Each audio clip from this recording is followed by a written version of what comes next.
अस्सलाम वालेकुम।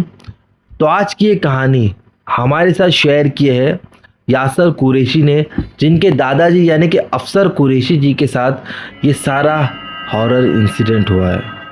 तो thank you so much for sharing your story with us.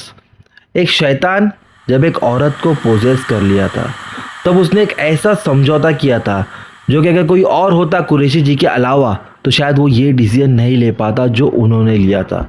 अब ऐसा क्या हुआ था और आगे क्या होने वाला था वो सब कुछ मैं आपको बताऊंगा, लेकिन उससे पहले अगर आप लोग मिस्टीरियस अरहान पर पहली बार आए तो प्लीज़ इस चैनल को सब्सक्राइब करो। किस्सा अच्छा लगता तो लाइक करो, अपने दोस्तों में ज़्यादा से ज़्यादा शेयर करो। तो ये सब कुछ शुरू हुआ था आगरा से, जब कुरैशी जी अपने जवानी के टाइम पे वहाँ पर रहा करते थे।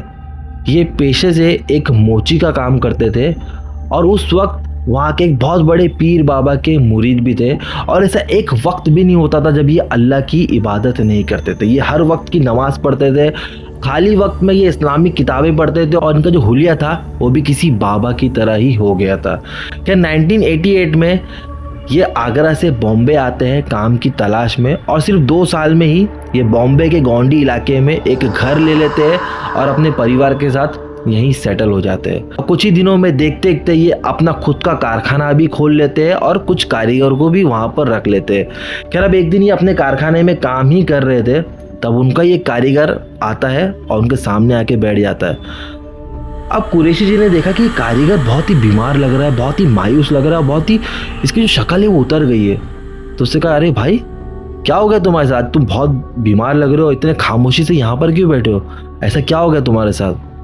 कुरैशी जी, मैं बहुत परेशान हूँ, मैं पिछले 2-3 महीने से सोच रहा कि आपको ये बात बताओ, लेकिन मुझे समझ में नहीं आ रहा कि कैसे शुरू करूँ, क्या हुआ तुम्हारे साथ। पता नहीं, मेरी बीवी बहुत ही बदली बदली सी रहती है, वो किसी से बात नहीं करती है, वो खामोशी से एक तरफ बैठी रहती है, अपने दुनिया में मगन रहती है, ना वो बच्चों को देखती है ना वो मुझे देखती है। कभी कभी वो जोर से चिल्लाती रहती है, यहाँ वहाँ भागने लगती है, जोर जोर से रोने लगती है। हाँ तो उसे किसी डॉक्टर को दिखाओ, मैं इसमें तुम्हारी क्या मदद कर सकता हूँ।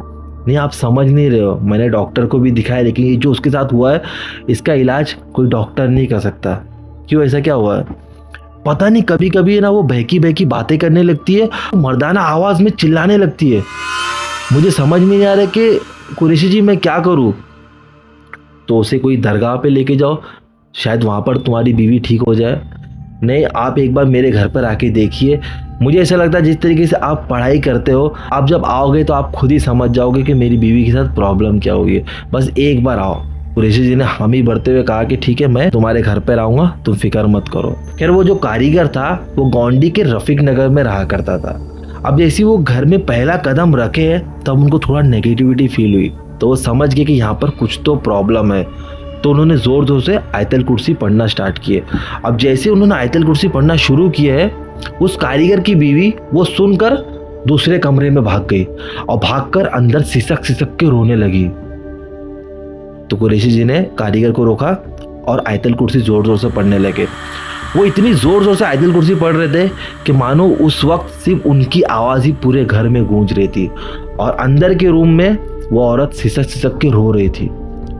थोड़े ही पल हुआ था और वो औरत रोना बंद कर दी और अब जोर जोर से हंसने लगी। वो कारीगर अपनी बीवी के पास गया तो बोली, तूने इसको यहाँ पर क्यों लेके आया है, तेरी बीवी को सबसे पहले तू बांध। तो उसने उसकी बीवी को बांधा और कुरैशी जी कम से कम 6 घंटे तक वहाँ पर पढ़ाई करते रहे। और वो जोर जोर से चिल्ला रही है, वो रो रही है, लेकिन वो आवाज़ थी वो मर्दाना आवाज़ थी, वो उस औरत की आवाज़ नहीं थी उसके अंदर, वो कुछ और ही था। तब कुरैशी जी ने पूछे, तो कौन है, तो इसके शरीर में क्यों आया है। तो उस औरत के अंदर जो शैतान था उसने बोला कि मैं वहाँ पर आराम कर रहा था, ये औरत वहाँ पर आई और मेरे मुंह पे इसने टॉयलेट किए, तब से मैं इसके पीछे लग गया और जब तक मैं इसको अपने साथ लेके नहीं जाता मैं इसको छोड़ के जाने वाला नहीं हूँ, मैं इसकी जान लेकर ही रहूँगा। अब ये उस वक्त की कहानी है जब गोंडी में या मुंबई के ऐसे बहुत सारे इलाकों में टॉयलेट्स नहीं होती थी, तो अक्सर लोग बाहर मैदानों में ही टॉयलेट करने जाया करते थे। इसने जानबूझ के नहीं किए, इससे गलती हो गई है, तुम इसको माफ़ कर दो। नहीं, मैं इसको माफ़ नहीं करूँगा। और वो ज़ोर ज़ोर से चिल्लाने लगा, ज़ोर ज़ोर से हंसने लगा। तो कुरैशी जी ने बोले कि देख तू चले जा, तो वो नहीं मान रहा। अभी कुरैशी जी और पढ़ाई कर रहे और अब वो जो शैतान था वो उस औरत को टॉर्चर कर रहा है। वो औरत अपने बाल नोच रही है, अपने चेहरे को नोच रही है।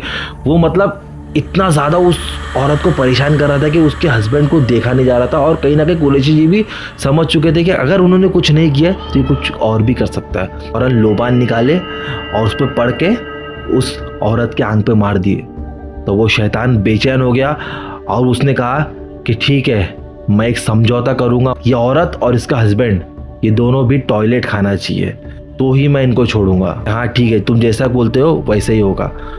तो किसी से उन्होंने टॉयलेट मंगाए और साथ साथ टॉयलेट की तरह दिखने वाली कुछ खाने की चीजें मंगाए, जो कि दिखने में टॉयलेट की तरह ही थी लेकिन असल में वो खाने की चीज थी। तो अब कुरैशी जी उस औरत को और उसके हस्बैंड को सामने बिठाए और टॉयलेट उन दोनों को दिए और ये अपना पढ़ाई करने लगे। अब ये पढ़ाई करते गए। अब जैसे ही टॉयलेट खाने का टाइम आया तो कुरैशी जी ने लोबान निकाले और उस औरत के मुंह पे मार दिए। और जब उन्होंने लोबान मारे तो जो शैतान था वो थोड़ी देर के लिए उसका ध्यान पलट गया और उस टॉयलेट की जगह हटा के वो जो खाने की चीज़ लेके आए थे, जो कि हुबहू दिखने में टॉयलेट की तरह थी, वो उस औरत और उस आदमी ने खा लिए। तो शैतान को लगा कि इन लोग ने टॉयलेट खा लिए और उस वक्त उस शैतान ने उस औरत के शरीर को छोड़ा, वरना वो उस औरत की जान लेने ही वाला था। तो कुरैशी जी की समझदारी की वजह से, उनकी इबादत की वजह से, उनकी पढ़ाई की वजह से एक औरत एक शैतान से बच गई। मैं आप लोगों से कहना चाहता हूँ कि अगर आपके पास भी कोई हॉरर किस्सा है तो इस वीडियो के डिस्क्रिप्शन में मेरा इंस्टाग्राम का लिंक आपको मिल जाएगा, वहाँ पर आइए, मुझे DM कीजिए। तो बस मैं मिलता हूँ किसी नेक्स्ट किस्से के साथ। Till then bye.